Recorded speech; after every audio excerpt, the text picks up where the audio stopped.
Jadi gimana sih biar nggak stres? Karena kebanyakan sekarang udah banyak ibu-ibu yang baby blues gitu. Ya. Alasannya apa? Stres ngurus anak, jadi bisa melakukan kejahatan kemana, bisa mukul anak, bisa bahkan. Assalamualaikum warahmatullahi wabarakatuh. Nah, kawan-kawan, balik lagi di Keluarga Bahagia TV bersama ayah, mama, Hafiz, Hafijah, dan Asade.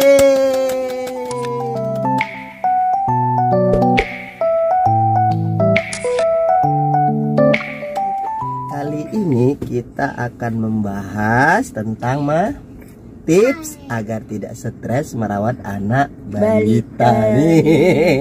Gimana? Ada 3 nih balita atau buat bunda-bunda yang baru punya anak bayi, biar nggak stres, gimana sih tipsnya? Karena kan memang ya kita tahu nih merawat anak itu kita perlu mental yang sehat, tubuh yang sehat juga, hati yang sehat juga, karena kan ya ini buah cinta kita. Nah, jadi kita harus siap untuk merawat anak. Jadi gimana sih biar nggak stres? Karena kebanyakan sekarang udah banyak ibu-ibu yang baby blues gitu. Ya. Alasannya apa? Stres ngurus anak, jadi bisa melakukan kejahatan kemana, bisa mukul anak, bisa bahkan ya yang di luar dugaan seperti itulah. Jadi gimana sih biar ibu-ibu nggak stres atau nggak untuk menjaga anak-anak balita? Oke, langsung saja tips agar tidak stres merawat anak balita. Yang pertama, ingat bahwa anak itu adalah amanah dari Allah. Jadi kita itu harus ikhlas, harus sabar. Ingat bahwa ini yang kita mimpikan gitu. Iya, inilah yang kita karena dia melanjuti estafet kita, Mas. Keturunan kita inilah ini. Bukan dia yang minta melahirkan, tapi kita yang mau.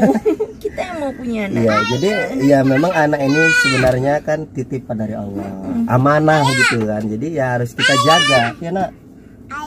Nah nih kayak Apis nih kan. Jadi dia ketika anak itu agak rewel, ketika anak itu kadang kan anak-anak itu kan memang dia memang masanya bermain gitu, tapi kita aja yang nggak sanggup meladeni dia bermain gitu, jadi sehingga kita menjadi gampang stres atau emosi. Nah kita harus banyak-banyak bersabar, banyak-banyak sabar, ikhlas. Oke. Yang kedua minta bantuan dari orang-orang terdekat. Misalnya bunda nih pengen waktu misalnya mau makan ataupun mau mandi, bisa minta tolong sama suami gitu. Dan suami kalau bisa harus respect sama istri, harus membantu istri, karena kan bukan cuma anak istri tapi juga anak suami juga, jadi anak berdua, jadi ya jagain sama-sama gitu. Jangan dilimpahkan sama istri semua. Karena suami udah capek kerja di luar, urusan anak dia nggak mau tahu, nggak gitu juga gitu kan. Saling membantu, saling membantu. Kalau memang ada di rumah itu ya katakanlah baby sister atau mertua atau mama, ya minta tolong bantu. Tapi kalau memang nggak ada, ya saling melengkapi suami istri, saling menerima lah. Yang kedua. Dan yang ketiga, sesekali gitu kan, kalau misalnya memang benar-benar ini udah capek, udah jangan marah-marah, nggak perlu marah-marah, tapi ya misalnya kita me time aja. Misalnya kita hobinya apa? Hobi nonton. Ketika anak-anak sudah selesai urusan anak-anak, misalnya udah tidur, kita punya waktu untuk itu gitu. Misalnya nonton ataupun ajak suami jalan-jalan, makan di luar, kepengen makan di luar gitu, biar nggak suntuk seharian di rumah sama anak-anak.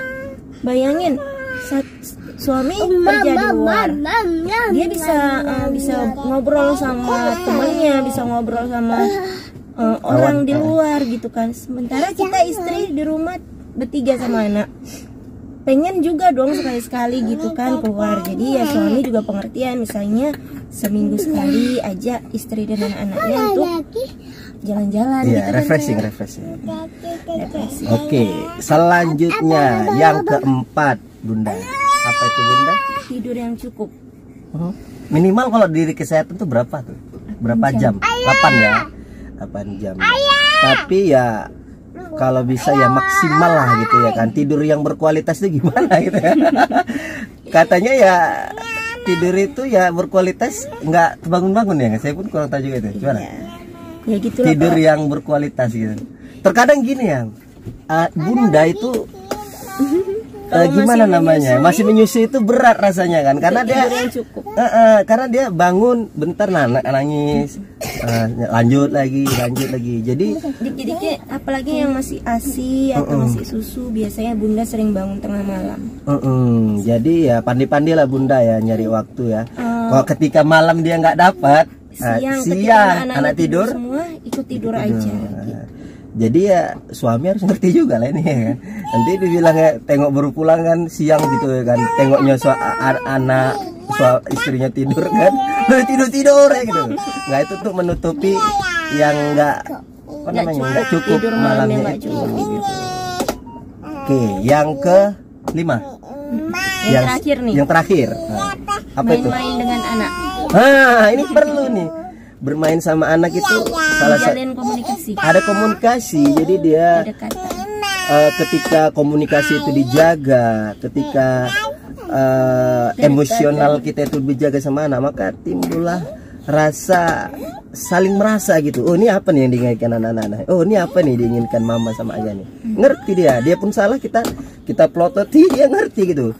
Nah, kalau anak zaman sekarang jangan kan diplototi kan, dimarahi, dimaki pun nggak dengar. Kenapa? Karena itu tadi nggak ada kedekatan antara anak dan orang tua. Makanya perlu menjalin hubungan kedekatan itu. Ajak bermain, ajak bercanda, cerita dongeng gitu, yang dia senang dengar itu. Jadi dia ketika kita nyuruh gitu, Hafiz duduk gitu kan, dia respect nih, apa nih ya gitu kan. Nah, duduk gitu kan. Hafizah, tengok mari Hafizah. Nengok gitu, ada something, ada peka gitu kan. Kadang dia anak nggak bisa dipanggil, memang dia harus disentuh gini kan. Nak, baru dia sadar gitu kan. Ada juga gitu. Jadi kalau anak yang peka itu dia ketika dia dipanggil langsung teng gitu dia. Nah gitu. Ada juga anak yang nggak bisa karena dia fokus sama yang lain, maka perlu ada sentuhan supaya dia bisa merasa dia itu bahwasanya dia itu dipanggil gitu. Oke, itulah trik-trik buat mama-mama muda ya kan, gimana supaya menjalani hari-harinya supaya tidak stres sama anak-anaknya ya. Supaya tetap happy seperti kita ya, walaupun anak kita 3 nih, buat bundanya nih, Bunda Aisyahnya luar biasa, saya salut ya. Terima kasih bunda ya. sudah merawat anak-anak ya kan, habis itu sudah ikhlas. Buat kita semua lah bunda-bunda yang ada di seluruh dunia ya kan, selamat berjuang, mudah-mudahan anak-anak kita menjadi anak-anak yang soleh dan soleha, dan nanti bisa dibanggakan ya, bukan hanya di dunia tapi juga di akhirat. Mungkin itu aja yang bisa kami ungkapkan, kami sharingkan kepada bunda-bunda semua ya kan. Nanti bisa juga kepada bapak-bapak ya, gimana cara menghadapi istri atau anak ya ketika dia berada di rumah. Untuk next time. Oke, akhirnya kita mengucapkan wassalamualaikum warahmatullahi wabarakatuh. Dadah.